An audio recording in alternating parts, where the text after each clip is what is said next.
ശശി തരൂർ മോദി സ്തുതി തുടരുകയാണ്. പക്ഷേ ഇതിൽ ഏറ്റവും പ്രധാനപ്പെട്ടത് കേരളത്തിൽ UDFന്റെ പ്രധാനപ്പെട്ട സഖ്യകക്ഷിയായ മുസ്ലിം ലീഗിന്റെ പ്രതികരണമാണ് എല്ലാവരെയും ഞെട്ടിക്കുന്നത്. മുസ്ലിം ലീഗ് അങ്ങനെ അമിതമായി ശശി തരൂരിനെ വിമർശിക്കുന്നത് കാണുന്നില്ലല്ലോ.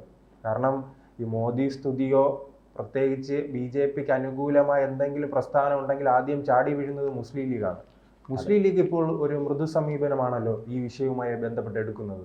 അത് മൃദു സമീപനമല്ല, ലീഗിന് തള്ളാനും വയ്യ കൊള്ളാനും വയ്യാത്ത അവസ്ഥയാണ്. കഴിച്ചിട്ട് ഇറക്കാനും വയ്യ, മധുരിച്ചിട്ട് തുപ്പാനും വയ്യ എന്നുള്ളൊരു നിലയിലാണ് ലീഗ് ഇപ്പോൾ തുടരുന്നത്.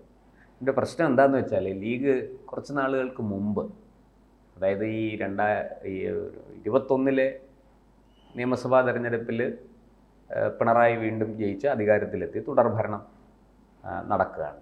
ആ സമയത്ത് ഈ കോൺഗ്രസ്സിൽ രമേശ് ചെന്നിത്തലയായിരുന്നു പ്രതിപക്ഷ നേതാവ്. അദ്ദേഹത്തിന് ഈ ഭരണം തിരിച്ചു പിടിക്കാൻ കഴിഞ്ഞില്ല.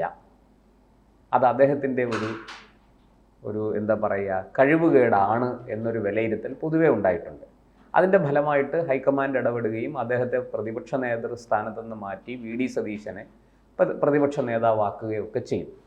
പക്ഷേ VD സതീശനുമായിട്ട് ലീഗിന് ഒരിക്കലും ഒത്തുപോകാൻ പറ്റത്തില്ല. VD സതീശൻ മുസ്ലിം ലീഗിലെ മുതിർന്ന നേതാക്കളെ വെച്ച് നോക്കുമ്പോൾ വളരെ ജൂനിയറായ ഒരു നേതാവാണ്. അതിനേക്കാളും സീനിയറാണ് ചെന്നിത്തല.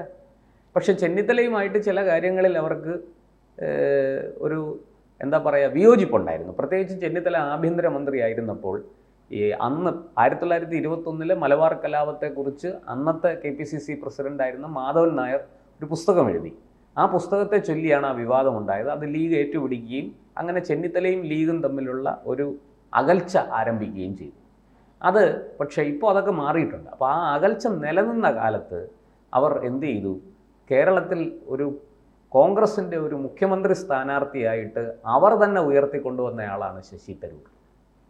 അങ്ങനെ ലീഗിൻ്റെ എന്താ പറയുക, ജീവാത്മാവും പരമാത്മാവും ഒക്കെയായ പാണക്കാട് തങ്ങളെ അവിടെ പോയി കൊടപ്പനയ്ക്കൽ തറവാട്ടിൽ പോയി കാണുകയും അനുഗ്രഹം തേടുകയും ഒക്കെ ചെയ്ത് തരൂർ പതുക്കെ ഈ മുഖ്യമന്ത്രി സ്ഥാനത്തേക്ക് ഉയർന്ന് വരികയായിരുന്നു.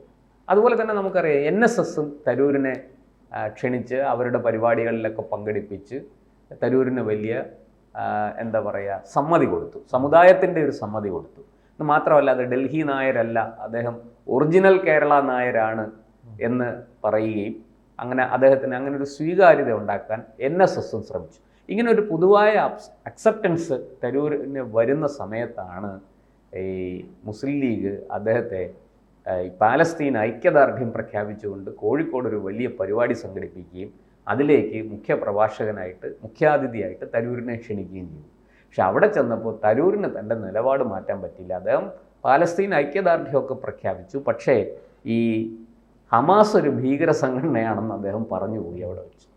അദ്ദേഹമുള്ള സത്യം പറഞ്ഞു. ഒക്ടോബർ 7 നടന്നത് എന്താണ് എന്ന് അദ്ദേഹം വളരെ ലളിതമായ ഭാഷയിൽ പറഞ്ഞു. എന്നിട്ട് അദ്ദേഹം പറഞ്ഞു, ഞാൻ ഹമാസിനെ വെള്ളപൂശാനില്ല, അവർ ചെയ്യുന്നത് തെറ്റാണ്, അവർ ഈ ഇസ്രയേലിന് നേരെ നടത്തിക്കൊണ്ടിരിക്കുന്ന ഈ ആക്രമണങ്ങളും ഈ കുഴപ്പങ്ങളും എല്ലാം അവസാനിപ്പിക്കണം, പാലസ്തീന് ഒരു രാഷ്ട്രമെന്നുള്ള നിലയ്ക്ക് ഉയർന്നു വരാനുള്ള എല്ലാ സഹായങ്ങളും നൽകണം, പാലസ്തീനെ ഈ ഗാസയെ ഇസ്രായേൽ ആക്രമിക്കുന്നത് തെറ്റാണ്, അതും അദ്ദേഹം പറഞ്ഞു.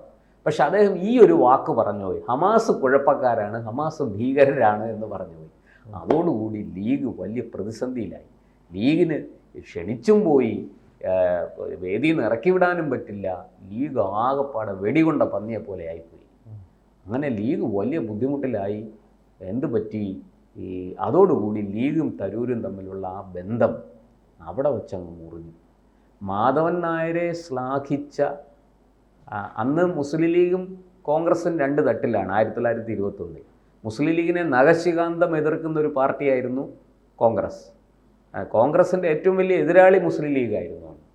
ആ മുസ്ലിം ലീഗിനെ സ്വാതന്ത്ര്യം കിട്ടിയപ്പോൾ നെഹ്റു പറഞ്ഞത് ചത്ത കുതിര എന്നാണ് പറഞ്ഞത്.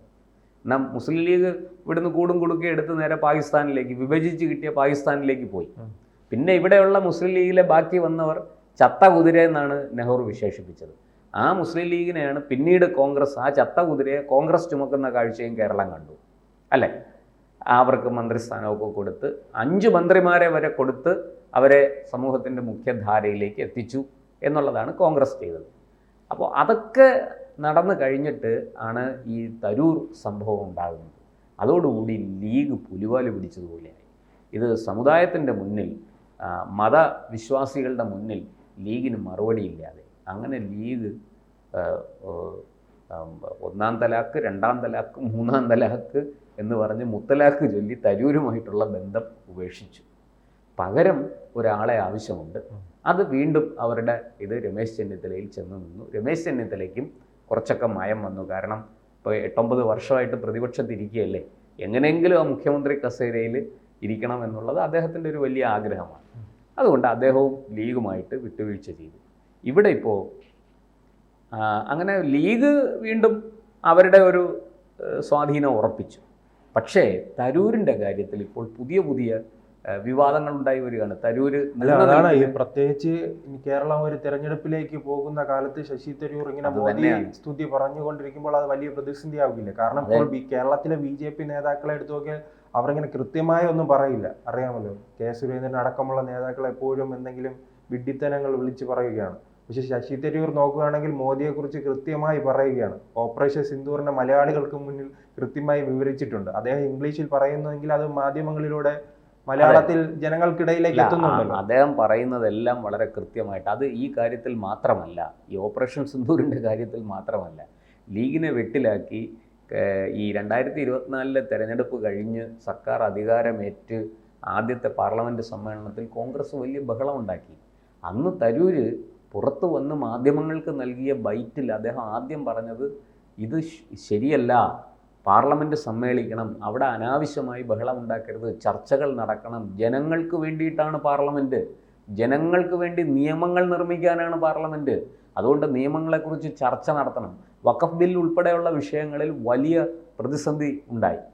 കോൺഗ്രസ് വലിയ ബഹളം ഉണ്ടാക്കി. ആ സമയത്തെല്ലാം തരൂരിൻ്റെ നിലപാട് എന്താണ്? തരൂര് വളരെ കൃത്യമായിട്ട് ഡിപ്ലോമാറ്റിക്കായ ഒരു സ്റ്റാൻഡ് എടുത്തു. ചർച്ചകൾ നടക്കട്ടെ. അദ്ദേഹം പെട്ടെന്ന് കയറി അങ്ങ് BJPയുടെ പക്ഷത്ത് നിന്നില്ല. പക്ഷേ ചർച്ചകൾ നടക്കണം. തരൂരിനെ സംബന്ധിച്ച് ഇപ്പോൾ വിപ്പ് ലംഘിച്ച് ഉദാഹരണത്തിന് വഖഫിന് അനുകൂലമായിട്ട് വോട്ട് ചെയ്തെന്നിരിക്കട്ടെ, തരൂരിനെതിരെ കൂറുമാറ്റ നിയമം പ്രയോഗിക്കാം. കോൺഗ്രസ്സിന് അത് ആവശ്യപ്പെടാം. തരൂരിൻ്റെ MP സ്ഥാനം പോവും. 6 വർഷത്തേക്ക് മത്സരിക്കാനും പറ്റില്ല. അപ്പോൾ അവിടെ തരൂര് വളരെ ഡിപ്ലോമാറ്റിക്കായിട്ട് നിലപാട് സ്വീകരിച്ചു. ആ നിലപാട് എന്ന് പറയുന്നത് വാസ്തവത്തിൽ വഖഫിനെ അനുകൂലിച്ചുകൊണ്ട് തന്നെയാണ്, വഖഫ് നിയമ ഭേദഗതിയെ അനുകൂലിച്ചുകൊണ്ട് തന്നെയാണ് തരൂർ നിലപാടെടുത്തത്. പക്ഷേ ഈ പറയുന്നത് പോലെ ഒന്ന് പൊതിഞ്ഞൊക്കെ പറഞ്ഞ് പാർലമെൻറ്റിൽ ചർച്ചകൾ നടക്കണം, എല്ലാവർക്കും പറയാനുള്ള അവസരം ഉണ്ടാകണം എന്നൊക്കെ പറഞ്ഞാണ് അദ്ദേഹം വന്നത്. പിന്നീട് ആ തരൂര് ഓപ്പറേഷൻ സിന്ദൂർ വന്നപ്പോൾ അദ്ദേഹത്തിന് പരിപൂർണമായിട്ടും സ്വാതന്ത്ര്യം കിട്ടി. കാരണം ഇത് രാജ്യത്തിൻ്റെ കാര്യമാണ്, സൈന്യത്തിൻ്റെ കാര്യമാണ്, നമ്മളെ ആക്രമിച്ചവരെ പ്രതിരോധിക്കേണ്ടുന്ന വിഷയമാണ്, അവർക്ക് തിരിച്ചടി കൊടുക്കുന്ന കാര്യമാണ്, രാജ്യം മുഴുവനും എൻ്റെ കൂടെ നിൽക്കും. അവിടെ തരൂരിനെ വേട്ടയാടാൻ കോൺഗ്രസ് ശ്രമിച്ചാൽ ആ കോൺഗ്രസ് നശിച്ച് നിലംപരിശാകും, തകർന്നടിയും. അത് തരൂരിന് നന്നായിട്ട് രാഷ്ട്രീയം അറിയാം. അതുകൊണ്ട് തരൂർ അവിടെ ഭംഗിയായിട്ട് പണിഞ്ഞു. ഇപ്പോൾ മുസ്ലിം ലീഗിനെ സംബന്ധിച്ചും കോൺഗ്രസിനെ സംബന്ധിച്ചും വലിയ പ്രശ്നമാണ്. അതവിടെ നിൽക്കട്ടെ, നമ്മൾ ലീഗിൻ്റെ കാര്യമാണല്ലോ സംസാരിച്ചത്. ലീഗിനെ സംബന്ധിച്ച് തരൂർ ഒരു വലിയ തലവേദന തന്നെയാണ്. പക്ഷേ അവർ തരൂരിനെ കെട്ടി എഴുന്നള്ളിച്ച് കൊണ്ട് നടന്നതാണ്. ഇനി ആ തലയിൽ ചുമന്ന് നടന്ന തരൂരിനെ വലിച്ച് താഴെ ഇട്ടിട്ട് ചവിട്ടാൻ പറ്റുമോ? അത് പറ്റില്ല. അത് സമൂഹത്തിൻ്റെ മുന്നിൽ നാറും. നിങ്ങൾ തന്നെ കൊണ്ടുവന്ന് നിങ്ങൾ കെട്ടി എഴുന്നള്ളിച്ച് തലയിൽ ചുമന്ന് നടന്നയാളിനെ നിങ്ങൾ തന്നെ വലിച്ച് താഴെ ഇടുന്നു എന്നുള്ള ആക്ഷേപം കേൾക്കേണ്ടി വരും. അതുകൊണ്ട് ലീഗിനെ സംബന്ധിച്ച് ഇപ്പോൾ തരൂരിനെ തള്ളാനും വയ്യ, കൊള്ളാനും വയ്യ. തരൂർ പറയുന്നതിനകത്ത് പലതിലും കാര്യമുണ്ട്. തരൂരിന് ജനസമ്മതിയുണ്ട്. തരൂരിന് മൊത്തം രാജ്യത്ത്, നമ്മൾ രാജ്യം മുഴുവനും എടുത്ത് നോക്കിയാൽ തരൂരിന് ഒരു ജനപിന്തുണയുണ്ട്. എനിക്ക് തോന്നുന്നു രാഹുൽ ഗാന്ധിയേക്കാൾ കൂടുതൽ ജനപിന്തുണ തരൂരിനുണ്ടെന്നാണ് ഞാൻ മനസ്സിലാക്കുന്നത്. അപ്പോൾ പ്രത്യേകിച്ചും ഓപ്പറേഷൻ സിന്ദൂറിൻ്റെ പശ്ചാത്തലത്തിൽ. അപ്പോൾ ഇതെല്ലാം ലീഗിനെയും കോൺഗ്രസിനെയും ഒരുപോലെ വെട്ടിലാക്കിയിരിക്കുകയാണ്. UDFനെ മൊത്തത്തിൽ വെട്ടിലാക്കിയിരിക്കുകയാണ്. ഇവിടെ ഇനി ആക്ട് ചെയ്യേണ്ടത്, തീരുമാനമെടുത്ത് നടപ്പാക്കേണ്ടത് കോൺഗ്രസ്സാണ്. തരൂരിനെ പുറത്താക്കുക, പാർട്ടി വിരുദ്ധ പ്രവർത്തനങ്ങൾ നടത്തി അതിന് സസ്പെൻഡ് ചെയ്യുക, പുറത്താക്കുക. ഇത് ചെയ്താൽ അടുത്ത നിമിഷം അദ്ദേഹത്തിൻ്റെ MP സ്ഥാനം നിലനിർത്തിക്കൊണ്ട് തന്നെ BJPയിൽ ചേരും. അങ്ങനെ BJPയിൽ ചേർന്നാൽ അദ്ദേഹത്തിന് ഒരു ഉന്നതമായ പദവി അദ്ദേഹത്തെ കാത്തിരിക്കുന്നുണ്ട്. ഇത് ലീഗിനും അറിയാം, കോൺഗ്രസ്സിനും അറിയാം. അതുകൊണ്ടാണ് അവർ പുറത്താക്കാനും എന്നാൽ അകത്താക്കി പരിപൂർണമായിട്ട് ഉൾക്കൊള്ളാനും അവർക്ക് അല്ല, പറ്റുന്നില്ല. കോൺഗ്രസ് നേതാക്കൾ തന്നെ പലതവണ വിമർശനം ഉന്നയിക്കാൻ വരുന്നുണ്ട്, പക്ഷേ ലീഗ് മൗനത്തിലാണ്. അല്ല, ലീഗിനൊന്നും പറയാനില്ല. ഒന്നാമത്തെ കാര്യം, അത് തരൂര് തിരിച്ച് കോൺഗ്രസിൻ്റെ ആഭ്യന്തര കാര്യമാണ്, നിങ്ങൾക്ക് എന്താണ് ഇതിൽ ഇടപെടാൻ അവകാശമെന്ന് ചോദിച്ചാൽ ലീഗ് നാറും.